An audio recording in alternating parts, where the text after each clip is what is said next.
तो इस वक्त भारत के minister for external affair doctor Jaishankar Italy के अंदर संडे की शाम को India middle east Europe corridor के ऊपर बात कर रहे हैं और वो कह रहे हैं कि ये जो कनेक्टिविटी कॉरिडोर है ये एशिया और यूरोप के बीच में गेम चेंजर होगा। शतरंज की चाल होती है, इसमें खिलाड़ी चाहिए खेलने वाला।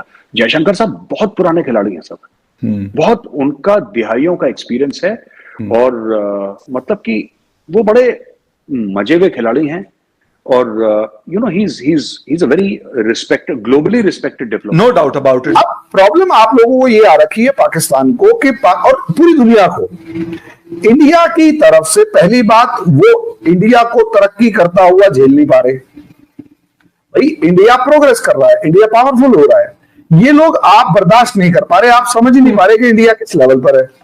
जयशंकर वहां पे बैठ के इंडिया की एशिया यूरोप की कनेक्टिविटी कर रहे हैं, लेकिन पाकिस्तान जो है वो अपने अंदर ही कनेक्ट नहीं है इस वक्त। तारीफें कीजिए, वो तो हम भी करते हैं और करते थकते नहीं है कि डॉक्टर जयशंकर जैसे अगर हमारे फॉरेन मिनिस्टर होते तो बस फिर तो मजा ही आ जाता। देखें, जो लीडरशिप होती है वो बात करती है तो पता चलता है कि वो सोच क्या रहे हैं। जयशंकर ये कह रहे हैं कि जो गल्फ ऑफ ईडन है हम वहां पे कोऑर्डिनेट कर रहे हैं कि कैसे हम अपनी ट्रेड को बढ़ा सकते हैं। इटली जो है वो उसको इतना इंपॉर्टेंट समझते हैं कि वो समझते हैं कि हमारी commerce, trade, India middle east economic Europe corridor की जो बुनियाद है वो इटली के साथ ही रखी जाएगी। That's what they are talking. बहुत सारे लोगों से मतलब पाकिस्तानियों के साथ बैठ के उनकी बड़ी तारीफ करते हैं। मतलब ये अलग है कि कहते हैं कि दुश्मन देश के जो है वो फॉरेन मिनिस्टर है, बट मतलब he is a very intelligent person, no doubt. और वो इंडिया की बात कर रहा है, वो कनेक्टिविटी की बात कर रहा है, वो इंडिया मिडिल ईस्ट यूरोप, वो जयशंकर साहब को बुलाया गया है वहां पे G7 के लिए और वो अपनी जाके उन्होंने लाइन फिट कर ली है कि इटली जो है हमारे लिए कितना इंपॉर्टेंट है। I think this is where we need to pay attention. आज के जमाने के अंदर ये जो G7 के फॉरेन मिनिस्टर्स वहां पे इकट्ठे हो रहे हैं, इन्होंने इंडिया को क्यों बुलाया? India is not a member of the G7. India is not a member of the G7. So why India has been invited there? Because they consider this it has a potential, a country which has the potential, इसलिए इसको बुलाया गया। ये G7 के लिए India इसलिए important है कि इंडिया ये कहता है कि आपने एक एक्सक्लूसिव क्लब बनाया हुआ है और आप उस क्लब में किसी को एंटर नहीं होने देते, तो हम एक पैरेलल क्लब लाइक ब्रिक्स बना बैठे हैं, हमने वो क्लब बना लिया। ये चीज जो है वो जारी बात है वेस्टर्न ममालिक को अच्छी नहीं लगती।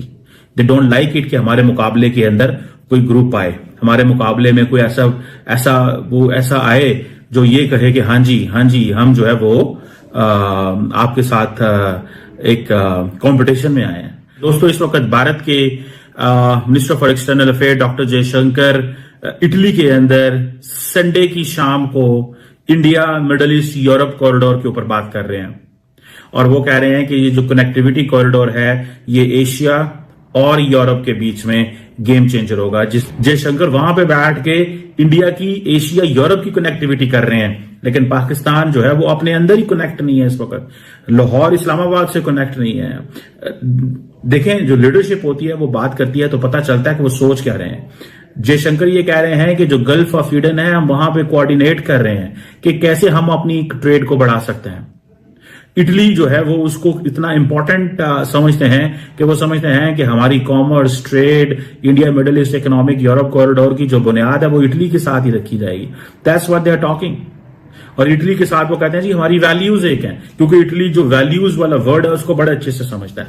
ये जितने भी वेस्टर्न जो ममालिक होते हैं ये वैल्यूज वाले जो अल्फाज होते हैं ना, जिनमें values, shared values, democracy, human rights, freedom of speech, इनको बहुत अच्छे से समझते हैं। और क्योंकि इंडिया के अंदर जमहूरियत है, नरेंद्र मोदी इलेक्शन जीत के आते हैं, अभी कल उन्होंने महाराष्ट्र में इलेक्शन जीता है और वहां पे वो दे मेड देयर पॉइंट कि जी हम डिलीवर करते हैं, गुड गवर्नेंस करते हैं। सो नरेंद्र मोदी का जो पॉइंट ऑफ व्यू है कि शेयर्ड वैल्यूज उन्होंने इटली को बता दी हैं और हम जी हमारी जो सारी की सारी जिंदगी है वो जयशंकर कहते हैं कि family centric way of life है, हमारा फूड, हिस्ट्री और इन चीजों से बड़ा लगा हुआ है।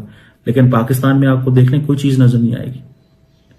अब इटली आपको पता है कि influential European and Mediterranean power है। नरेंद्र मोदी की और जॉर्जिया मेलोनी की आपस में केमिस्ट्री जो है वो भी बड़ी इंपॉर्टेंट है। और इटली जो है it is paying attention to India because क्योंकि चाइना से तो ऑलरेडी वो बैकफुट पे आ गए हैं। सो अगर चाइना से बैकफुट पे आ गए हैं तो एक ही मुल्क ऐसा रह जाता है जो बात करेगा किस खित्ते के अंदर जिसकी इकोनॉमी अच्छी है। मैं सिर्फ एक चीज समझना चाहता हूं अपने जादूगरों से, अपने लोगों से, कि मुझे सिर्फ ये बता दें कि क्या हमारी इकोनॉमी नहीं बेहतर हो सकती? क्या हम कनेक्टिविटी की बात नहीं कर सकते? क्या हम BRI जिसकी चाइना ने हमें बात की, क्या हम उसकी कहानी नहीं सुना सकते? क्या हम CPEC की बातें नहीं कर सकते? क्या हम कनेक्टिविटी की बातें नहीं कर सकते? क्यों हमें आज हमारी जो सिचुएशन है वो इस तरह की है? हमें कुछ सवाल बताए ना कि क्यों हमारा मजाक उड़ाया जा रहा है कि जी ये तो कंटेनरिस्तान है, पाकिस्तान है ना, तो वो कहते हैं कंटेनरिस्तान है। मुझे रिसेंटली एक डिप्लोमेट ने कहा Islamabad is no more Islamabad, is container आबाद। देखिए ना, बात ये होती है कि ये जैसे पतंग के पेंच लड़ाते हैं ना साहब, या फिर पतंग जैसे उड़ती है तो पतंग के बसंत में पतंग उड़ाते हैं, तो उसके पेंच लड़ाते हैं, या फिर शतरंज की चाल होती है, इसमें खिलाड़ी चाहिए खेलने वाला। जयशंकर साहब बहुत पुराने खिलाड़ी हैं सब, बहुत उनका दिहाइयों का एक्सपीरियंस है, और मतलब कि वो बड़े मजे हुए खिलाड़ी हैं, और you know he is a very respected, globally respected diplomat, no doubt about it. बिल्कुल पाकिस्तान में लोग, मेजर साहब, मतलब ये नहीं कि वो आप मेरे सामने बैठे हुए, मैंने बहुत सारे लोगों से, मतलब पाकिस्तानियों के साथ बैठ के उनकी बड़ी तारीफ करते हैं। मतलब ये अलग है कि कहते हैं कि दुश्मन देश के जो है वो फॉरेन मिनिस्टर है, बट मतलब he is a very intelligent person, no doubt about it. तो उन्होंने कहा कि इंडिया को बुलाओ, दे वांट इंडिया बैक, वो इंडिया को बुलाना चाहते हैं, और वो इंडिया को इसलिए बुलाना चाहते हैं बिकॉज उनको पता है इस चीज का कि इंडिया जो है वो it is a country which has the potential, इसलिए बुलाया उन्होंने, और तो कोई वजह नहीं है। अगर कोई और वजह है तो मुझे बताएं, there is no other reason, कोई और रीजन नहीं है उनके पास।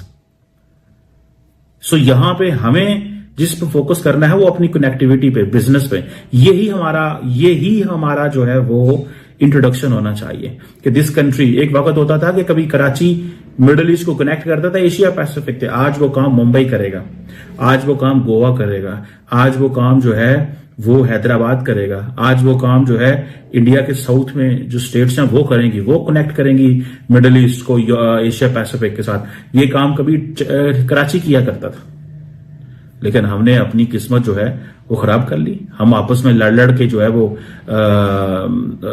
जिसे वो कहते हैं ना हलकान हो गए।